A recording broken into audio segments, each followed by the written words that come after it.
d'avoir appelé et Diodo occupé 5 sur minutes le d'antenne. 2.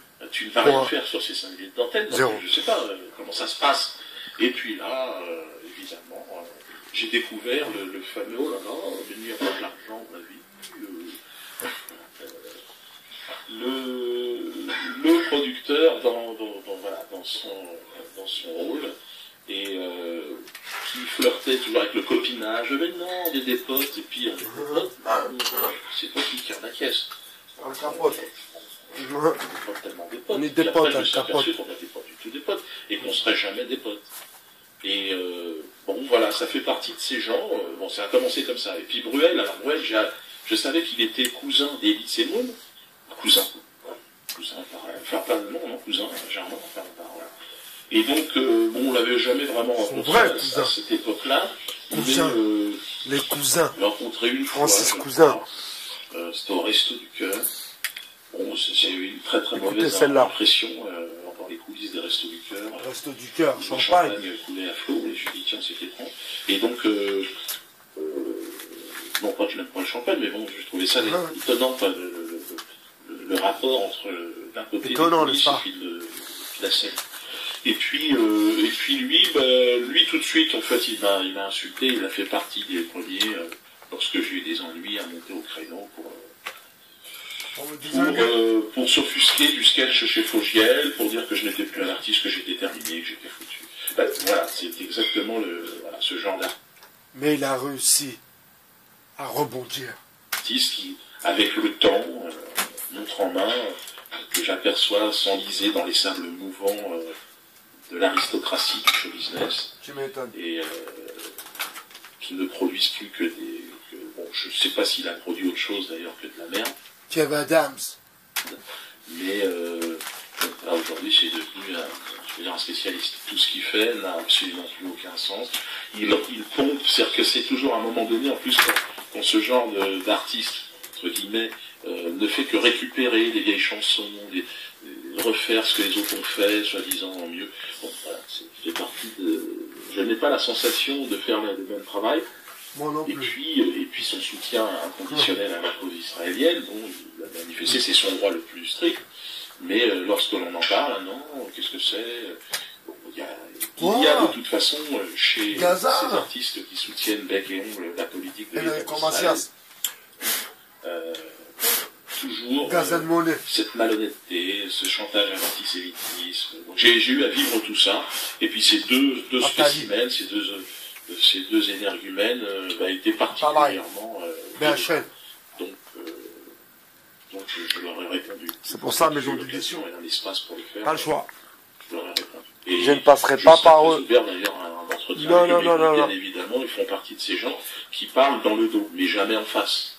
Arthur, s'il veut venir s'exprimer face à moi, il n'y aurait évidemment aucun problème.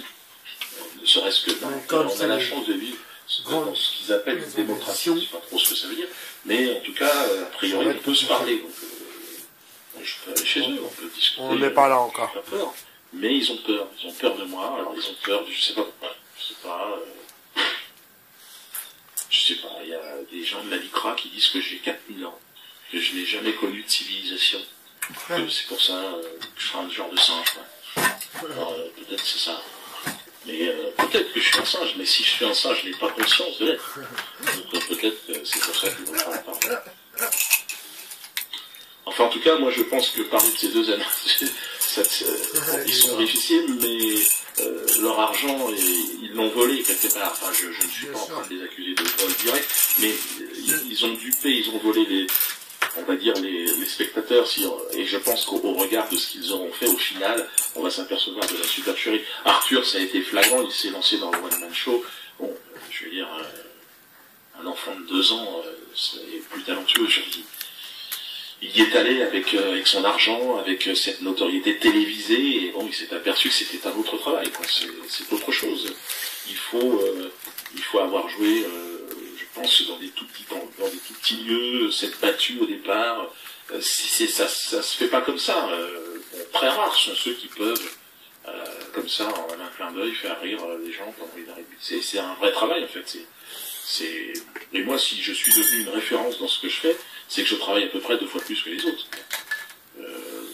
Quand je me retourne et que je regarde mes collègues, les gens de mon âge qui ont commencé avec moi, bon, ils vont faire allez, 50, 100 spectacles maximum par an. On fait quasiment 300. Donc, je joue 300 fois mon spectacle. Et il est évident qu'au bout de 300 fois, et heureusement, je le maîtrise un peu mieux. Et voilà. Et puis, je trouve des choses, je peaufine, ce qui fait qu'au final, je pense que le rendu est supérieur. Ce qui est logique.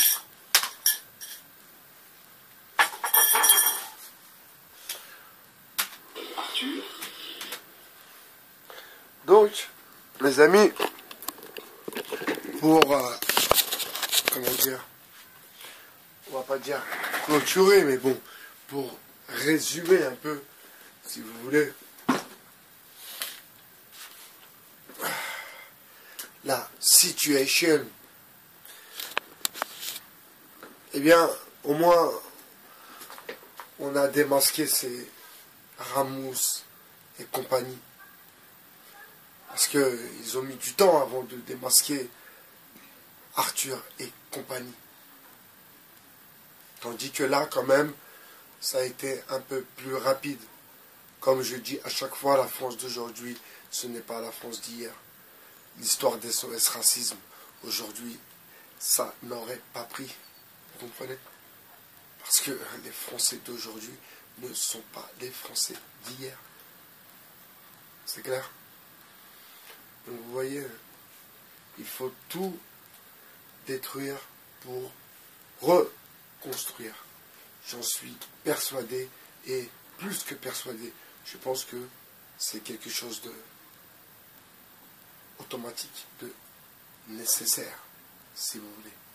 C'était Judo Solo 2.0. Ciao, ciao.